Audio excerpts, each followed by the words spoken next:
Who is really your next of kin?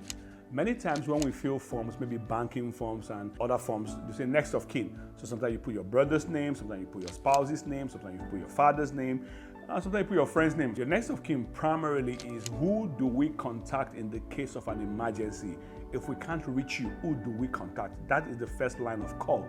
All right. It's not necessarily who will collect your money when you die. No. It's not necessarily that.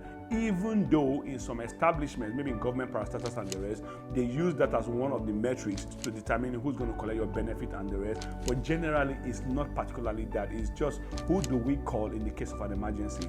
So if you know that your aged father or mother cannot be reached all the time like that, find maybe a relative or a dear friend that can be contacted. Otherwise, if you married, your spouse or anybody close to you at that level could be contacted, and let them know that you're the one they use as your next of kin, so that in case they are contacted and the rest, they will be responding accordingly. All right. Of course, there are many interpretations of this in the legal area, but I'm letting you know that it's not every time that next of kin means who will collect your money in case you die. So don't be afraid like, I cannot put this person's name, I cannot put this person's name. No, it's more about who do they contact in case of emergency or in case they cannot reach you.